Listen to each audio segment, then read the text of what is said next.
भाजपा नेता धनंजय कुमार पुटुस ने निर्दलीय प्रत्याशी के रूप में शनिवार को रामगढ़ विधानसभा उपचुनाव को लेकर निर्वाची पदाधिकारी सह एसडीओ के समक्ष नामांकन का पर्चा दाखिल किया। इससे विधानसभा की राजनीतिक माहौल गर्म हो गई है। नमस्कार, आप इस वक्त देख रहे हैं लाइव 11 न्यूज में। आपका बहुत बहुत स्वागत है। चलिए बढ़ते हैं बड़ी खबरों की ओर। हम खबरें दिखाएंगे आपको देश दुनिया की, राजनीति की, खेल की, क्राइम और मनोरंजन की सभी छोटी बड़ी खबरें। देखते रहिए लाइव 11 न्यूज, सिर्फ लाइव 11 न्यूज। धनंजय कुमार पुटुस जिला मैदान से अकेले पदयात्रा की शुरुआत की। रास्ते में उनके समर्थक जुड़ते गए। देखते ही देखते हजारों लोगों की भीड़ उनके साथ हो गई। रास्ते में उनके समर्थक पुटुस जिंदाबाद एवं रामगढ़ का विधायक कैसा हो, धनंजय पुटुस जैसा हो के नारे लगा रहे थे। रास्ते में लोगों ने पुटुस को माला पहनाकर उनका जोरदार स्वागत किया। पुटुस ने रास्ते में सभी मंदिरों में जाकर भगवान का आशीर्वाद लिया। नामांकन के बाद लाइव 11 न्यूज से विशेष बातचीत करते हुए कहा कि यह जो भीड़ आप देख रहे हैं, यह पैसा की भीड़ नहीं है, यह हमारे चाहने वालों की भीड़ है। उन्होंने विधानसभा के मतदाता तीसरे विकल्प के रूप में हमें देख रहे हैं, जिसका सीधा लाभ मुझे मिलेगा। उन्होंने कहा कि अभी तक जो भी रामगढ़ से विधायक बने हैं वो यहाँ की जनता को मूर्ख बनाया है। आइए सुनते हैं इस संबंध में धनंजय कुमार पुटुस ने क्या कहा। जी जोहार, नमस्कार। आप देख रहे हैं लाइव 11 न्यूज और मैं डॉक्टर धीरज। मैं अभी बताऊं अपने दर्शकों को कि आज शनिवार का दिन है और शाम को 5 बजे है और मैं आज झारखंड प्रदेश के राजधानी रांची के नज़दीक ही अवस्थित जिले रामगढ़ जिला मुख्यालय पर हूं। और रामगढ़ जिला मुख्यालय बताया कि रामगढ़ ब्लॉक चौक के नज़दीक हूं, जहां पर आज मेरे साथ एक युवा प्रत्याशी है जिन्होंने नामांकन अपना पर्चा दाखिल करा है। विधानसभा का जो उपचुनाव, रामगढ़ विधानसभा का उपचुनाव हो रहा है, हम इन्हीं से बात करते हैं और इनसे जानने की कोशिश करते हैं कि क्या कुछ चुनावी मुद्दे हैं इसके संदर्भ में। बताएं पुटुस जी।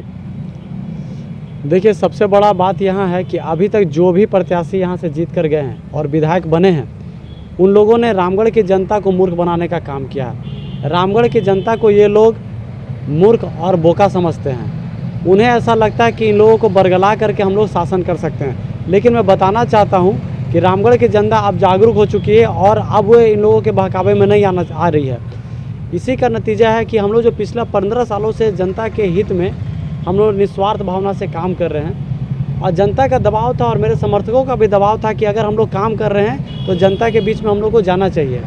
और आप तभी किसी का मदद कर सकते हैं जब आप एक चुने हुए जनप्रतिनिधि बनते हैं, तब आप बेहतर तरीके से उनका मदद कर सकते हैं। इसी को लेकर के हम लोग इस बार चुनाव लड़ रहे हैं। और हमारा मुख्य मुद्दा ये है कि अभी तक जो भी प्रत्याशी जीते हैं वो मूलभूत सुविधाओं से भी लोगों को वंचित रखें, उसके लिए कुछ नहीं किए हैं। हमारा मेन मुद्दा है कि यहाँ पर युवाओं को रोज़गार कैसे दिया जाए, यहाँ की महिला बहनों को स्वरोजगार से कैसे जोड़ा जाए।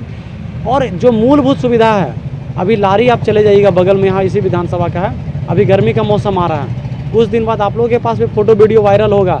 वहाँ महिलाएं 2-2, 3-3 किलोमीटर दूर तक पैदल जाती हैं तसला लेकर के, खाली तसला, न्यूज़ भी आएगा। तो सोच लीजिए, इतने सालों से अगर विकास हुआ रहता तो यहाँ की महिलाओं को पानी के लिए भटकना नहीं पड़ता। बहुत सारे ऐसे मुद्दे हैं, तो जो मूलभूत सुविधाएं हैं उसको भी हम लोग पूरा करने का प्रयास करेंगे। पुटुस, आप अन्यों से बेहतर कैसे हैं और रामगढ़ की जनता आपको ही वोट क्यों दे? देखिए, दूसरा का तो हम नहीं कहेंगे क्योंकि सबका अपना अपना एजेंडा है, वो अपना उनका विचारधारा है, किसी का अगला विचारधारा है। हम लोग का विचारधारा सीधा सीधी कि ना हम लोग शासन करने आए ना राज करने आए हैं। हम लोग जनता का काम करने के लिए आए हैं और जनता का काम करने के लिए हम लोग को भी जो भी कदम उठाना पड़ेगा हम लोग करेंगे।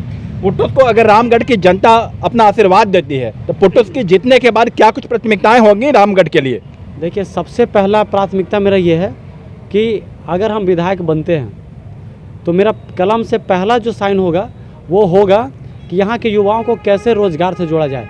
रोज़गार में सिर्फ सरकारी नौकरी नहीं होता है, उसको बहुत सारी ऐसी तरीके हैं कि गैर सरकारी संस्थान से भी जोड़ करके या उन लोगों को कुछ ऐसा मुहैया करा दिया जाए कि वो स्वरोजगार से जुड़ करके भी अपने आप को आर्थिक रूप से मजबूत कर सकते हैं। तो उनको हम लोग कैसे रोज़गार से जोड़ेंगे, कैसे स्वयं अपने पैरों पर खड़ा करने के लिए उनको मजबूत करेंगे या उनका मदद करेंगे, उस पर हमारा फोकस रहेगा। पुटुस एक बड़े राजनीतिक दल के राजनीतिक कार्यकर्ता थे और अचानक ऐसा क्या मोहभंग हुआ कि अचानक पुटुस को यहाँ नामांकन दाखिल करना पड़ा और गठबंधन धर्म का पालन नहीं कर पाए? देखिए, सबसे बड़ी बात है कि भारतीय जनता पार्टी के जो कार्यकर्ता होते हैं, जो सच्चे दिल से भारतीय जनता पार्टी के कार्यकर्ता हैं, वो अपना पैसा खर्च करके, अपना खून जला करके, अपना समय बर्बाद करके संगठन का काम करते हैं और संगठन को मजबूत करने के लिए मेहनत करते हैं। और अंततः मेहनत करने के बाद इतना निस्वार्थ भावना से ऊपर से एक फ़ोन आ जाता है कि गठबंधन हो गया और आज इसको नहीं उसको समर्थन कीजिए। तो ऐसे में आपको मैं बताना चाहता हूँ कि अभी भाजपा के जो समर्पित कार्यकर्ता हैं उसके अंदर में एक बहुत बड़ा रोष है, ज्वालामुखी फट रहा है और एक विद्रोही रूप में लोग अभी तैयार हो रहे हैं जिनका पूरा समर्थन हमको है। अभी भारतीय जनता पार्टी के जितने भी समर्पित कार्यकर्ता हैं वो सामने नहीं आ रहे हैं, लेकिन अंदर अंदर वो धनंजय कुमार पुटुस को ही वोट करेंगे। पुटुस को एक बागी के तौर पे लोग चर्चा कर रहे हैं। देखिए, बागी का बात नहीं है, जनता का काम करना है और जनता का काम करने के लिए हमको कोई रोक नहीं सकता है, क्योंकि अगर हम लोग राजनीति में आए तो जनता का काम करने के लिए आए और अगर वही काम नहीं करेंगे तो बेकार है ऐसा राजनीति करना, राजनीति छोड़ना पसंद करेंगे। और अगर काम करने को बगावत कहते हैं तो निश्चित तौर पर हम बागी हैं और बागी रहना पसंद भी करेंगे। पुटुस अपनी भावनाओं से, जिस राजनीतिक दल में आप काम कर रहे थे, अपनी भावनाओं से अवगत कराए थे? जी, मैंने शीर्ष नेतृत्व को अवगत कराया था, लेकिन उनका क्या डिसीजन रहा कि अंततः एनडीए में गठबंधन हो गया आसू पार्टी से एनडीए के साथ। खैर उस पर हम लोग नहीं जाएंगे, हम लोग को जनता का काम करना है और जनता का काम करने से हमको कोई नहीं रोक सकता है। पुटुस, एक बड़ी चुनौती आपके समक्ष है, बड़े राजनीतिक दल के नेता यहाँ से चुनाव लड़ रहे हैं और इन चुनौतियों से पुटुस कैसे निपटेंगे आने वाले दिनों में? देखिए, इस विषय पर हम कहना चाहते हैं कि कोई बड़ा नेता नहीं होता है या कोई बाहुबली नेता नहीं होता है, सबसे बड़ा होता है जनता। जनता जिसको चाहेगी उसको एकदम ऊपर बैठाएगी, जिसको चाहेगी उसको नीचे में गिरा देगी।